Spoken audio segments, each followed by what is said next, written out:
All right, and we are back for some Thursday night football. We got the Giants and Cowboys. Welcome, guys. My name is DK, and in this video, we'll be breaking down the Thursday night football showdown slate. Cover content for WNBA, NBA, which is right around the corner, and for player prop stuff like prize picks, underdog, straight betting, all that good stuff. Underdog, they're the sponsor of the video. Use the code DKDFS or the link down below for a $1,000 deposit match bonus. Highly recommend them. They already have a ton of different props up for not only tomorrow, but also Sunday, and all the different sports they offer up here. So go ahead, check out Underdog. They're having a lot of fun, making some money, and yeah, they also have a ton of different discounts as well. Mahomes, free square, they got profit boosts as well. So check out Underdog, guys. And if you are a new user, and click the link or use the code DKDFS, would really appreciate that. It does help support the channel. And if you guys are looking for more content, you can check out all my content is now over on OddsShopper, OddsShopper Tales, and currently running a promo until October 4th, 50% off any package. So a ton of different packages there for prop betting if you're just in for DFS and both. Check it out. Highly would greatly appreciate that. And I do have that linked on my Twitter. Also, it'll be linked in the description below. Okay. So that all out of the way, let's just jump into the video. We kind of already rehashed last week in my first look video, so you can go check that out. It was a profitable week, and yeah, let's see if we can keep it going. Okay, so as far as injury news goes for this slate, really not much to monitor. Darius Slayton is questionable. My lean is that he plays, but we'll talk about that either way. All right, let's just go top to bottom. Start off at the top here with CeeDee Lamb, 11.8K. So you got the two main wide receivers at the top of the showdown, and I think it makes sense, right? Both alphas, Lamb and Malik Neighbors, they're going to get targeted a ton. It's a great matchup here for CeeDee Lamb. He kind of had a subpar performance last week. Not super worried about it. Expecting close to double-digit targets for CD. Again, a guy with massive ceiling. So, yeah, I mean, there's really not much downside to say to CD other than he's expensive. But played 71 of the 80 snaps, ran 56 of the 64 routes. So CD Lamb looks great. And Malik Neighbors also like the upside in him quite a bit. Now, I think the matchup is maybe not as good for Neighbors, but still, it's the targets, right? 18 targets, 12 targets, basically out there the entire time last week.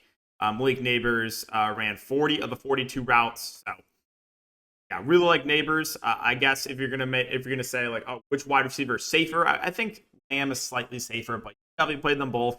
Both are going to be popular tomorrow, and for good reason. Now, as far as the quarterbacks go, you got Dak Prescott at 10-4, Daniel Jones at 9-4. So this one's tough because Daniel Jones actually has been playing well last couple of weeks, and he does have some rushing upside as well, right? Now, Dak, not really known as a runner. He'll give you, probably 20 to 30 yards on the ground on a good day. But he is going to air it out. I mean, last couple games, though, there has been a really good game script for Dak, right, where they've fallen behind big times. So he's had it 39, 51 times. I don't know if we can expect that again. So, yeah, I don't really have any super strong takes, I guess, on the quarterbacks. You don't have to play both. If you want to just pick one, that's fine. But, yeah, I think that both are totally reasonable plays. Again, Jones is the quarterbacks in general feels like on the show and slates have been kind of underpriced, and I think Dak's a little underpriced. I think Daniel Jones is a bit underpriced as well. Okay, Devin Singletary here at 8.2K. He's the RB1 here for the Giants. Really tilted about this because I was on Devin Singletary. I played him week 1 in DFS when absolutely no one clicked him, and I took his props. He went for 9 fantasy points. And then the next 2 slates he's been smashing when I haven't been on his props or haven't been playing him in DFS. I was 1 week early on Singletary, man. Really, really tilting. But he still is their RB1. Again, played 49 of the 71 snaps, ran 19 of the 42 routes. But Tyrone Tracy snaps did go up. He played 21 snaps and ran 14 routes. For the third string, Eric Gray barely played. Only played a couple of snaps. So Singletary still the RB1. And if the snaps continue, then I think he's a pretty safe play in this range. Again, is involved in the pass game, so is game flow independent. He's going to be out there either way. And relatively cheap price points, going to get a good amount of carries in the ground as well. Like a pretty safe play. Jake Ferguson coming back from injury. Got targeted 11 times. Like I said, though, that was wild game script for Dallas, so they just fell behind big time. Ferguson played 53 of the 80 snaps, ran 44 of the 60 routes. Yeah, reasonable play there in the mid range. Brandon Cooks 6.8K, so Cowboys aren't really rotating receivers a ton. CD's obviously playing a ton, and then you got Cooks and Tolbert, we'll talk about in a bit, as the other two starting receivers. Cooks 51 of 64 routes. Again, fine in the mid range. Don't love it, don't hate it. Now the running backs for the Cowboys, I should say, is where things get right. Obviously, we can kind of throw out last game because massive blowout. They didn't really, they weren't able to run the ball. One thing to note here is I was noticing this when I was, keeping an eye on the games on my phone. Zeke did not play a snap until the third drive for Dallas. Not play a snap until the third drive. Dowdle, I think, now the RB1 for the Cowboys, was running more routes as well. So if you take a look at the snaps last week, again, a little bit of weird game, obviously, but Dowdle, 37 of the 80 snaps, ran 21 routes. Zeke, only 15 snaps, 9 routes. Hunter Lemke, the slash running back, 30 snaps, 19 routes. He was in a lot of the pass down situations, so that is something to note there. And then you saw a few snaps there for Duke. Right now, for me, I think it's Dowdle over Zeke. We'll see what the ownership comes in at. If, for example, ownership, if Dowdle's like way more popular than Zeke, like let's say he's like 4x more popular than Zeke, that's where I start to consider playing Zeke over Dowdle, because Zeke is still going to be that short yardage guy. If they get down near the goal line, I think they will bring in Zeke. But let's just say if Dowdle and Zeke are going to be similar ownership tomorrow, just give me Dowdle all day, right?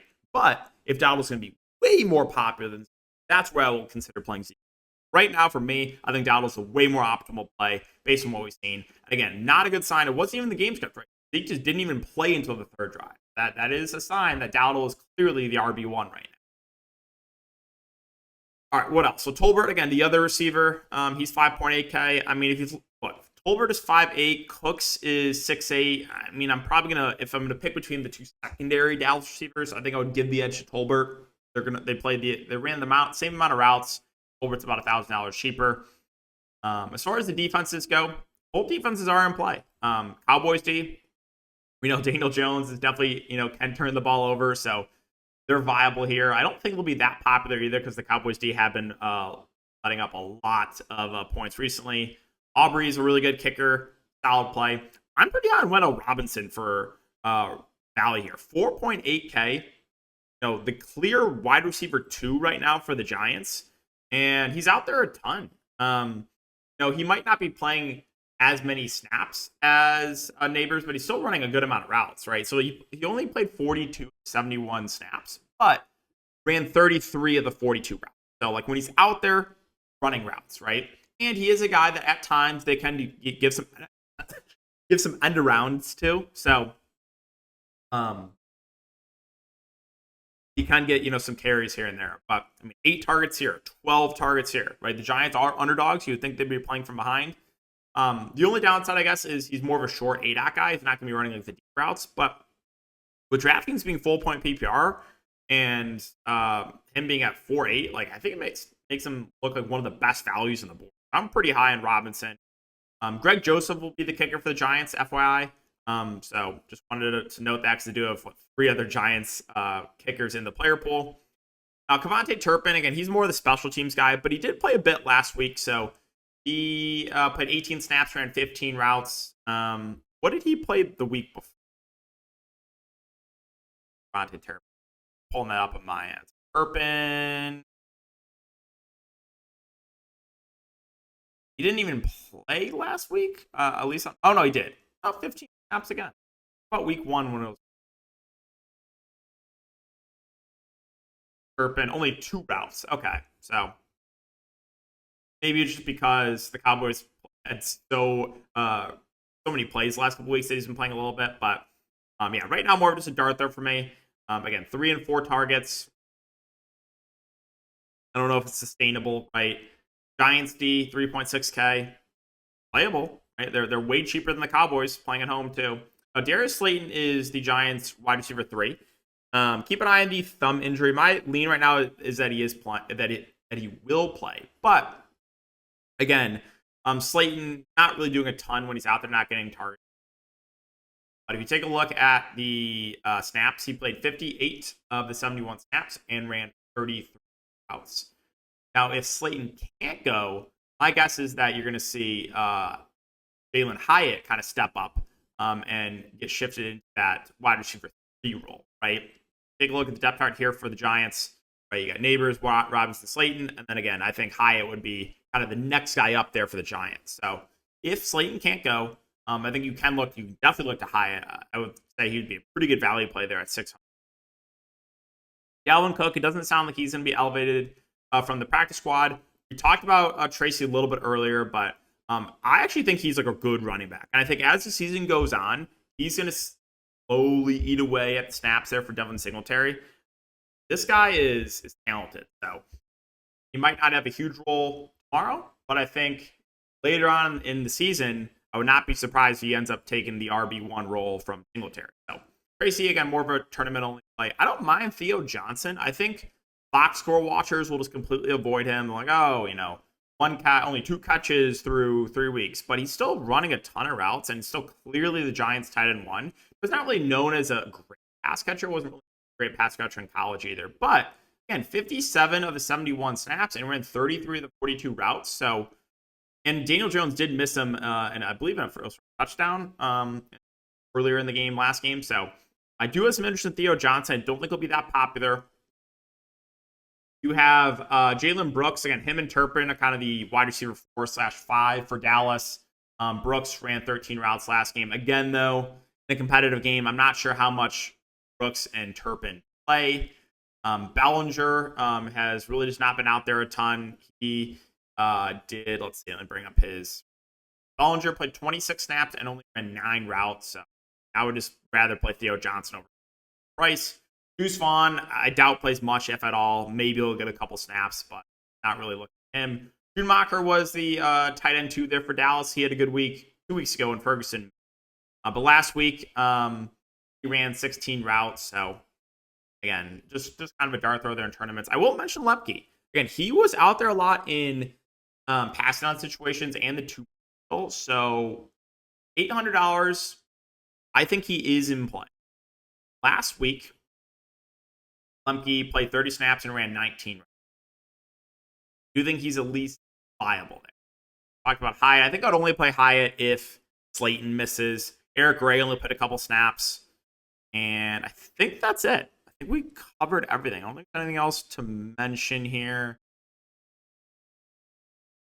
I mean, Chris Manhurst is the blocking tight end for the Giants. He only ran 2 routes. 3rd string tight end for Dallas. Revens, Span, Ford, whatever that is. That doesn't even sound like a real. And 5 routes. I think we covered that pretty well. So that's going to wrap up the video. As always, guys, if you do enjoy, just make sure to like, subscribe, and hit the notification bell. And we'll see you all in the next video.